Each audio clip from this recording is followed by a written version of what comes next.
Hello and welcome. It's the 90-day website mastery podcast with myself and Pascal Fintoni. It's episode 16 and we are delighted to be here. We're celebrating the launch of our new program and the completion of our website best practice webinar series. We wanted to find a way to continue to share more advice and insights about making your website work harder and for you to feel proud about your website again. We're live on Facebook, we're live on YouTube, we're live on LinkedIn, and I have my very good friend Pascal with me. How are you, Pascal?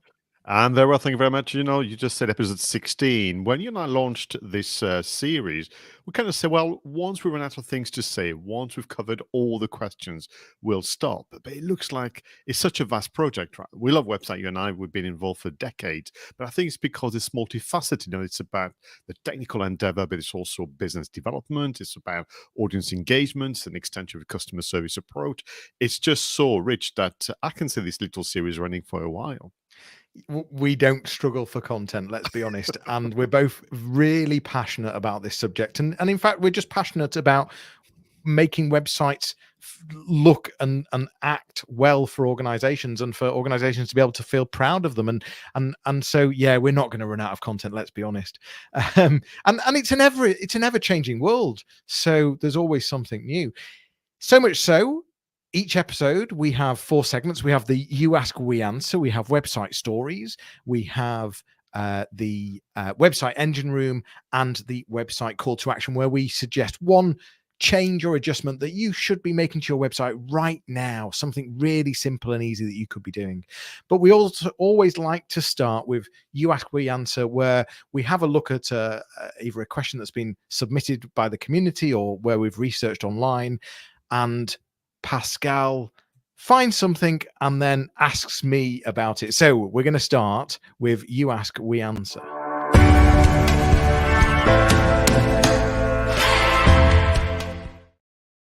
Thank you very much. For episode 16, the question is almost in 2 halves. What are lead magnets? And can you share examples of creating compelling content to attract website visitors? Now, this was during a workshop, so confession time. I kind of cobbled 2 comments or 2 questions into one for you, Jonny. What are lead magnets? People having a discussion, and then people said, I still can't quite picture for myself what you mean. Can you show me some examples? And I had some, but actually kind of a literal call to action for you and I. We should maybe start to keep track of examples for our lovely friends, because we have it in our heads, but there's nothing like doing a show and tell. And the conversation around lead magnets during the workshop was around the term. I can tell people were struggling. I would argue it's been done to death now. It's been overused. It's been abused, of course, for people who are nowhere near as ethical and honest as you and I and our viewers and listeners.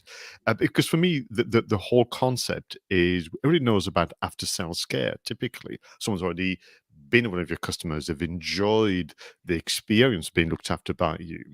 When you talk about lead magnets or content hooks or the terms, I'm thinking more about pre-sale scare, Jonny. This idea of showing enough of your approach to customer service and looking after your customers, as I mentioned a moment ago, so that it feels like it's a safe bet to get in touch, whether it's through a form, through popping into the shop, or to fill in on the to ring or to fill the WhatsApp inquiry form.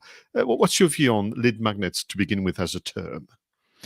Yeah, well, I mean, it doesn't sound great in terms of the sort of real thing of what it is. You're trying to create this magnet where leads are just sort of, they're just sticking to you and running in and giving their email address and giving, can't wait to share their contact details with you, and that's ultimately it's organizations, businesses that are trying to generate leads by creating what they call lead magnets on websites. And so I think you're absolutely right, Pascal. The term is questionable.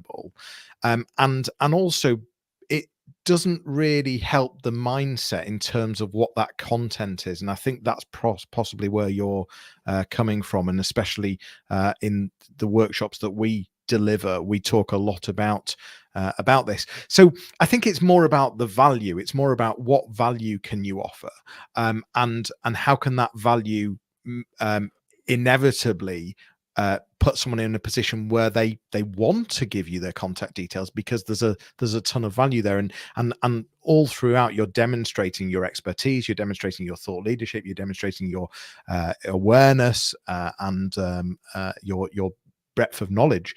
So I think, you know, a way to think of it perhaps is a value offer, or perhaps exclusive content, bonus material, you know, some kind of special guide, premium content. It's that expert insight. It's the you know, it's the ability to be able to sort of say, look, in return for contact details, we can give you a huge ton of value here. So that's in essence what we're referring to. And you asked for some examples. I don't know if you wanted to share some before I did, but we Yeah, no. So just to build on what you were saying, you know, for me, what you're saying as well is that whatever decision you make in terms of what this will look like in the end, it has to feel almost very natural and normal. You would do this face to face. I mean, to say the advice would be shared face to face. You would give maybe a printout of a checklist or a guide, whatever. So for me, when people plan about the lead magnets, it has to be a very natural and very honest extension of what they would do in a physical world, so to speak, as opposed to some contrived, weird kind of result because you've been doing far too much research. It's almost like when you had the last conversation and you were super helpful to the other person. What was the conversation about, and can you then capture that for all those who could not be there that day? So yeah, what kind of examples come to mind for you? Yeah, that's really good how you've explained it, to be fair. And it's about that additional content that you may not have thought about having on a website that's come up in conversation in some kind of client meeting or pre-client meeting. And what how could you take that conversation and turn it into a value piece? And so it could be anything from ebooks, checklists, quizzes. It could be even a free trial. It could be a white paper. It could be discount codes, even all sorts of different things where there's added value.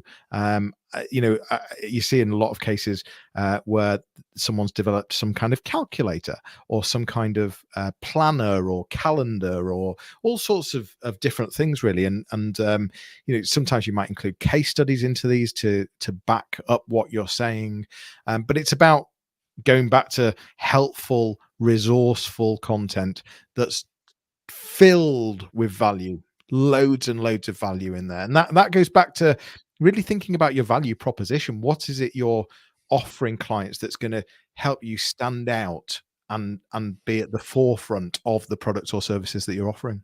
I love that. And if I may link it back to the 90-day website mastery program, we have quite a meaty session on that where we ask you to reflect on your audience. And it's all about what can you do to make them understand something faster, and what can you do to help them do something better. And I think once you start to make those two, this like a column system, as you can imagine, and then in addition to it, you can have the discounts and the special offer, you have a lot to consider. But this idea of pre-sales care that is almost like the two bookends of after sales care. So before we move on to the next segment, over to you, viewers and listeners. What do you think of the term lead magnet? And do you have a more elegant one that you could suggest to Jonny and I, so we can maybe in future use it ourselves? So I love this segment. You ask me answer because I never know what you're going to say to begin with, but also how it helps us clarify a few things. But let's move on with website stories.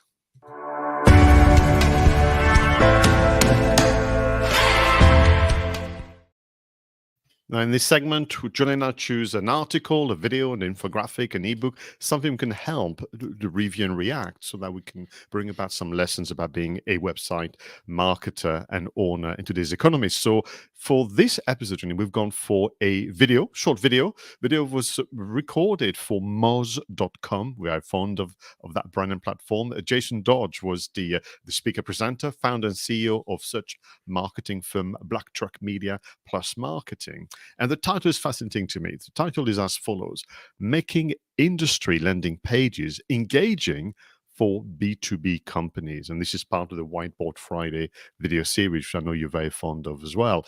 And it was fascinating because in the space of 5 minutes, which I think is also a lesson in there, James was able to share not only advice, but some warning as well, and allow you to just go away and reflect. And that could be almost a precursor of a team meeting or some exercise during a training session.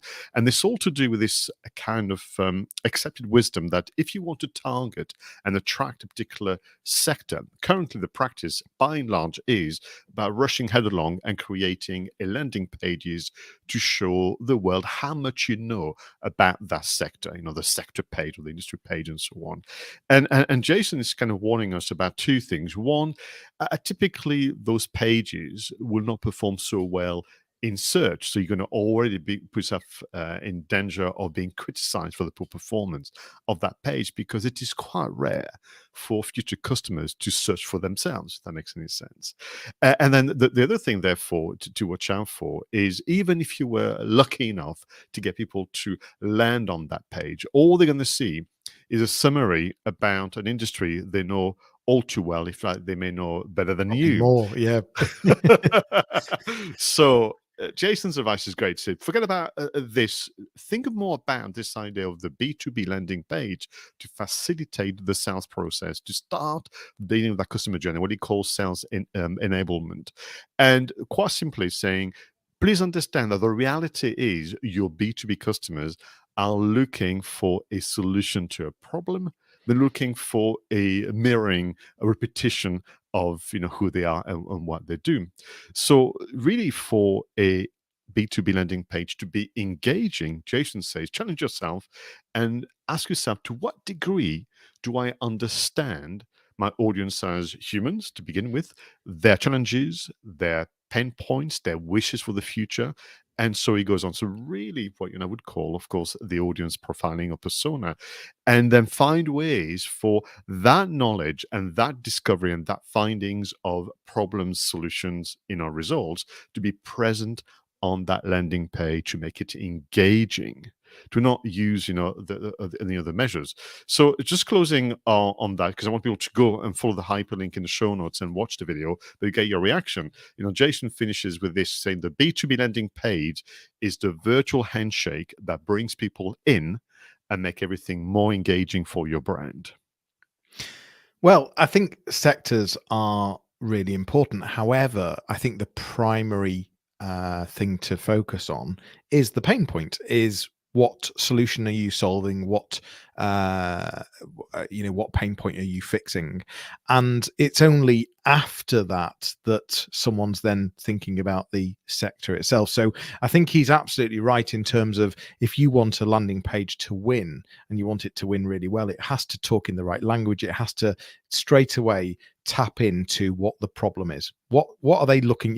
You've got milliseconds for someone to decide if they're going to engage with a page or not, and even a website, never mind the page.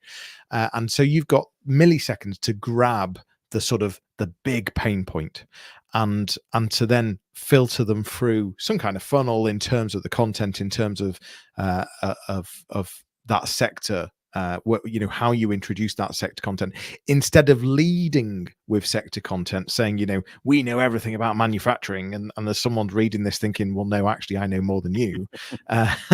And this is great, you're telling me all about manufacturing, but you've not mentioned my pain point and what I'm actually trying to achieve here. So there is a balance, and I think if you look at the past and you look at how people have done it in the past, it's very much been focused on the sector only. Whereas if you want to make a landing page really truly engaging, then I can see how this will certainly take this up a step in terms of that engagement and in terms of tapping into someone's pain point straight away. That's the key thing, straight away. Yeah, and people watch the video at the very, very end. Jason gives examples back to that of what you can do to really add elements. And I think it's about this idea of, we talk about this a lot on the program and on this podcast, and this idea of being explicit as opposed to being implicit. So, people could say, well, yeah, but it's obvious, no?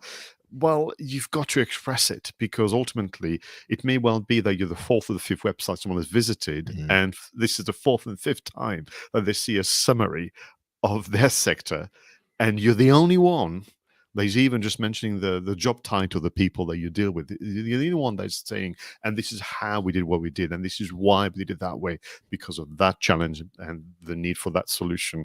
And then you can add the case studies and the accreditations and so on and so forth. So it was just a very simple video, but as always, behind a very powerful message and reminder.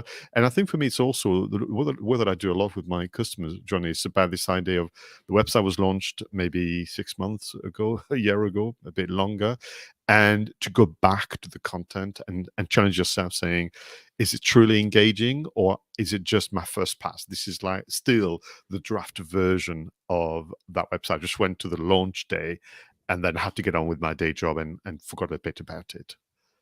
Well, unfortunately, anyone that thinks they can just build a website and they've ticked the box, then unfortunately, that's where you're going to fall, because it's ever evolving. Imagine it as a shop window on a high street, and most shop windows, redress every sort of 4 to 6 weeks, even.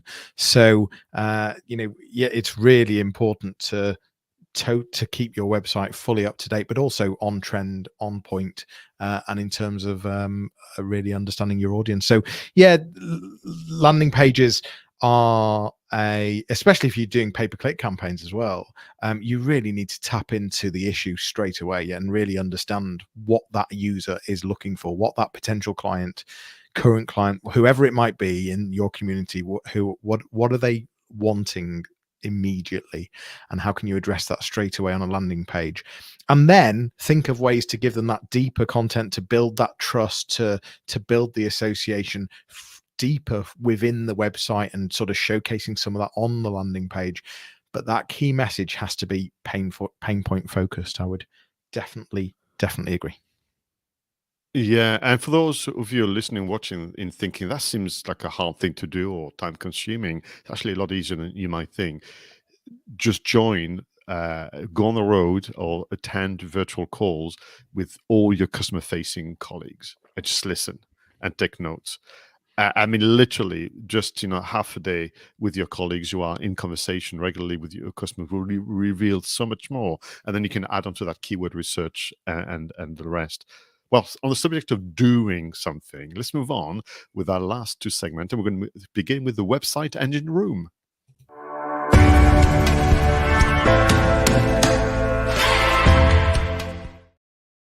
So for each episode, Johnny and I choose one app, one software solution, maybe a piece of kit that can help make life easier as a content creator and website manager. So Johnny, what is your selection for episode 16? I've gone with Snovio, so snov.io. It's a B2B sales automation platform offering a variety of tools for lead generation, cold outreach, email deliverability, sales management, and more. It's a bit of a CRM itself, but ultimately it's a way to automate cold outreach and email campaigns, fully segmented with lots of different types of workflows. It integrates with pretty much every CRM or app that's out there. And yes, there's lots of competitors, but having tried and tested quite a few, I really do love Snovio, snov.io. There'll be a link in the show notes. And as I said, it's that ability to be able to send extremely personalized emails in an automated way. And yes, of course, there has to be what's the word I'm looking for? Authenticity, and all emails, of course, should be handwritten and sent not en masse, is what I'm trying to say.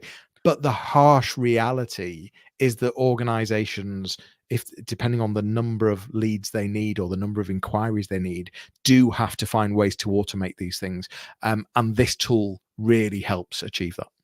Yeah. And did you like, I'm guessing, the interface? Did you like the way it was really guiding you through the steps? Yeah, really easy to set up, very easy to use. Their support desk is brilliant. As I said, the integration is very good. The email deliverability is very good. Tons of functionality. Yeah, I really like it. Excellent. I'll definitely go have a look at this. Now, my selection is actually inspired and informed by the subject of episode 15, which was around accessibility. You and I spent a lot of time, and in fact, I believe it was my website Call to Action, to go through images and adding the alt text or the alternative description. And then I was kind of thinking, maybe on occasion it's not as easy as it sounds. I mean, I've been there before. You're just about to finish, you're uploading all the content, this long form article, and then you've got to add the alt text, and it just doesn't come to you. You just look at the image and you're not sure what to say. On occasion, just copy and paste a file name, but we want more than that. And I just came across this AI-powered digital assistant that can help you put together a very descriptive alt text for images. It's my friends at ahrefs.com, kind of SEO supporting tools. I put the link on the show notes. It's a beta testing, so it's free of charge. And literally, you would upload an image, the one that you're about to put on your website if you're using WordPress, and you ask for suggestions, and the descriptions are exceptional. So for the test, I put a picture of myself. That's what I had at hand in my little folder called PR pictures. And literally, it was even naming the color of the waistcoat I was wearing, because of course I wore a waistcoat on that picture. It was telling people that I was sat in a room, that there was a light, that there was wallpaper. It was describing everything. I mean, short to telling the world I was French. I suppose if I put my name in the in maybe the file name, they would have kind of done the link with AI. It was just actually very, very good. And I thought, well, so there's two things then. You can use it as is, or you could be inspired, as you and I've mentioned time and time again with AI solutions, to come up with a descriptive alt text, because sometime, well, we all run out of steam and we all up against it. So to have a digital assistant that can help you do that from Ahref, that's wonderful. Well, you know what you've just made me realize whilst you've been talking here. Not only does it solve the issue of trying to come up with descriptive alt tags, but what about giving you the ability to reverse engineer images to be able to take that prompt to then start producing your own AI images? So if you've got an image that you really like the look of and you want to come up with something similar, putting it into that then gives you somewhat a formula to what the prompt would be if you were starting from scratch. So on my AI journey, I absolutely love that. Absolutely. However, if the tech team from Ahrefs are listening, we came up with the idea. Johnny did, so we're expecting something for it. Excellent. Thanks. Reverse Thanks very much. prompting. I like it. Excellent. Let's move on, if you don't mind, with our final segment for this show, the website call to action.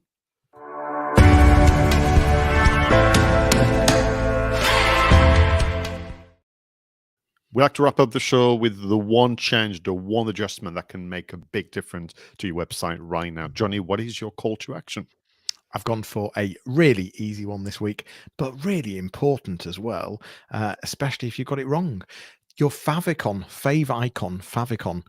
is the image that is shown in the top of the browser when your website is loaded. So if you've got 20 tabs open, each one has a little icon next to the name of the tab, and that's your first opportunity for branding and professionalism. And it frightens me that because I audit websites all day, every day, hundreds and thousands of websites I've audited, and it frightens me how there's still lots that don't have a favicon set. And so sometimes it's just the WordPress icon, or it's the Shopify icon, or sometimes there's just no icon whatsoever. And as I said, it's just your first opportunity to check that branding's there. And more importantly, it might be that you've had a rebrand, but no one's thought about updating the favicon, so the color is wrong. So it's simple. In a lot of cases, I'd hope it's correct, but in those few cases where it's not correct, it's probably sending a really bad message to your audience. So it's a really quick thing to just double check, and if it's not right, just ask one of your developers to fix it. Yeah, and it goes back to some of the things we discussed in the program. Your role or the team's role is to remove all obstacles to trust, building trust, and to add the elements that are going to add trust, which is where my call to action is an interesting one. It's almost informed, you could argue, by the first two segments, the question about lead generation, lead magnets, and this idea of engaging landing pages. I would like people to look back at their mission statement, go back at their brand value. When you first launched a business or when you relaunched a business, to your point, and you capture your why and the how you're going to do what you do in a particular way. And very often it's internal communication to begin with. But then the question for me is then, once you've reconnected and reread or listened, if it's a video format, your mission statement and your values, ask yourself, are those elements featured sufficiently on our website to support the engagement with our audience? And if it's not the case, or maybe it needs to be refined, the simplest thing you can do, back to your point about simplicity, is to create what I called a manifesto page. And there's examples galore with the high street brands, whereby it's a simple one-pager where you state why you do what you do and how you do what you do. And literally, that's kind of clumsy grammar, but it works really, really well.